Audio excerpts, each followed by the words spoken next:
Hello दोस्तों, आप सभी कैसे हैं? आशा करता हूँ कि आप सभी अच्छे होंगे। चलिए मैं आज आपके लिए लेकर आया हूँ कारक का चिन्ह कि कारक के चिन्ह क्या होते हैं और उनके भेद।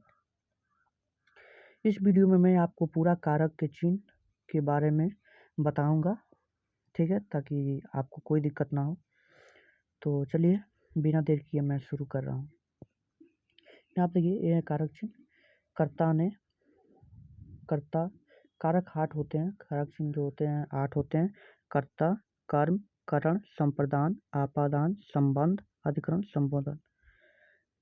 यहाँ पर देखिए, कर्ता ने कर्म को करण से के साथ के द्वारा, संप्रदान के लिए को, आपादान से तिक्ता के अर्थ में,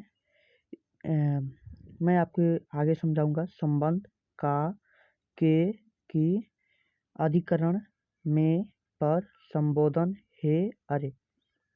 पहला देखेंगे कि कर्ता, ठीक है। तो यहाँ पे देखिए, कर्ता कारक संज्ञा या सर्वनाम के जिस रूप से क्रिया के करने वाले का बोध होता है उसे कर्ता कारक कहते हैं। जैसे उदाहरण देखिए, यहाँ पे शिवा ने सेब खाया।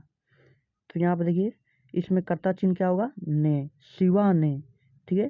तो हमने परिभाषा बताया कि संज्ञा या सर्वनाम कि जिस रूप से क्रिया के करने वाले का बोध हो उसे कर्ता कारक कहते हैं। जैसे शिवा ने सेब खाया, सेब खाने वाला कौन है?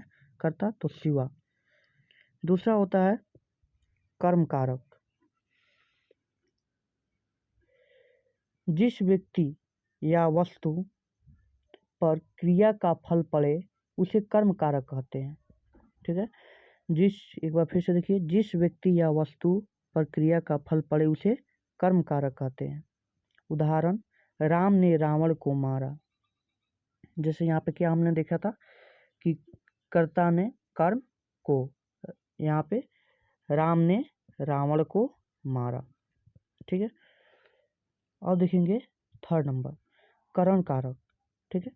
तो कर्ता जिस साधन के द्वारा क्रिया करती है, यानी किसी काम को करती है, उसे करण कारक कहते हैं।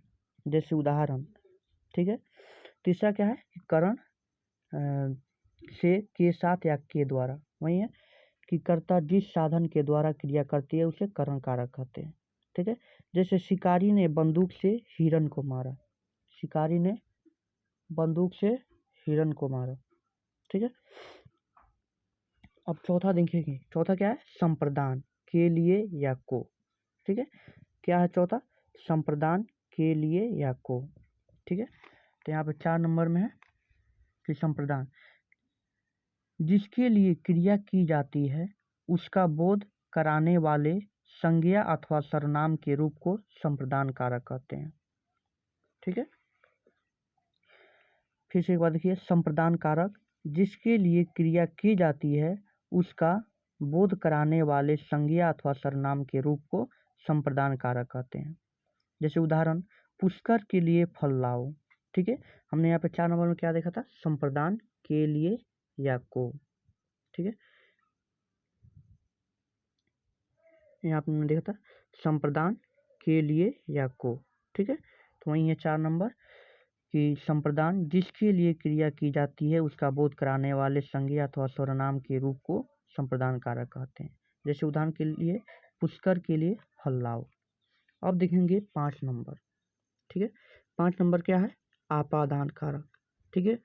आपादान से प्रीतता के अर्थ में, से का मतलब होता है इसका आपादान का चिन्ह होता है कारक का से। यह पृथकता का अर्थ में किसी चीज से अलग होने के बारे में बोध कराता है। जैसे 5 नंबर यहाँ पे देखिए, आपादान कारक संज्ञा के जिस रूप से पृथक होने का बोध हो उसे आपादान कारक कहते हैं। उदाहरण, पेड़ से पत्ते गिर रहे हैं, ठीक है। तो पेड़ से जो पत्ता है वो अलग हो रहा है। जैसे एक और देखिए कि बच्चे स्कूल से विद्यालय से आते हैं या मोहन घर से बाजार जाता है। तो बच्चे विद्यालय से घर आते हैं तो बच्चे क्या हो गए? विद्यालय से अलग हो रहे हैं, ठीक है। और अब छठा देखेंगे हम लोग संबंध कारक। संबंध कारक में इसका चिन्ह होता है का, के, की। ठीक है, यह किसी भी संज्ञा का किसी वस्तु या पदार्थ के साथ संबंध को बताता है।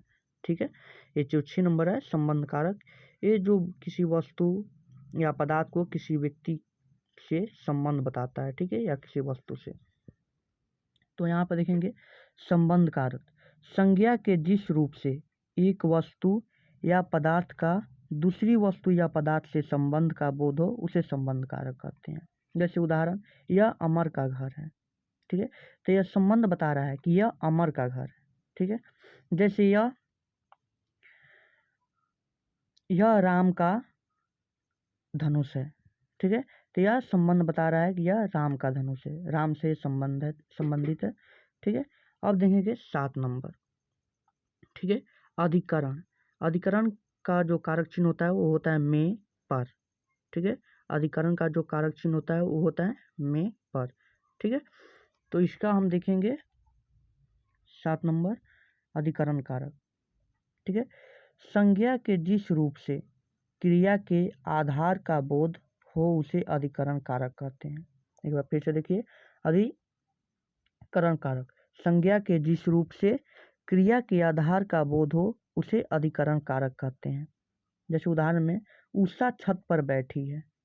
ठीक है, या सोहन पेड़ पर चढ़ा है।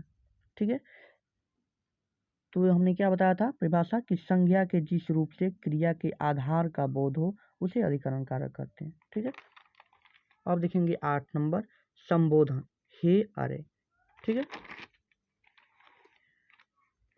करेंगे संबोधन कारक, संज्ञा के जिस रूप से किसी को पुकारने या सावधान करने का बोध हो उसे संबोधन कारक कहते हैं। ठीक है, संबोधन कारक, संज्ञा के जिस रूप से किसी को पुकारने या सावधान करने का बोध हो उसे संबोधन कारक कहते हैं। जैसे हे ईश्वर, हे प्रभु, हे भगवान, हाय मैं बर्बाद हो गया, हाय मैं लुट गया, ऐसे ये इसमें आदि बोधक चिन्ह इसमें आते हैं। ठीक है, तो चलिए मैं आशा करता हूँ कि ये वीडियो आपको अच्छी लगी है। ठीक है, अगर अच्छी लगी हो तो लाइक कर दीजिए और शेयर कीजिए। ठीक है, अगर हिंदी व्याकरण से संबंधित या इंग्लिश व्याकरण से संबंधित आपको या संस्कृत से कोई भी डाउट हो तो आप हम कमेंट करके उस क्वेश्चन को आप पूछ सकते हैं। ठीक है, मैं उसका उत्तर जल्दी से जल्दी देने की कोशिश करूँगा। ठीक है, तो अगर आप मेरे चैनल पर नए हैं तो आप मेरे चैनल को सब्सक्राइब कर लीजिए और बेल आइकन को प्रेस कर दीजिए ताकि कोई भी एजुकेशन संबंधित मैं वीडियो डालूँ तो आपको मेरा नोटिफिकेशन उस वीडियो का पहुंच जाए ताकि आप उस वीडियो को देख सकें और ज्ञान प्राप्त कर सकें। ठीक है, तो चलिए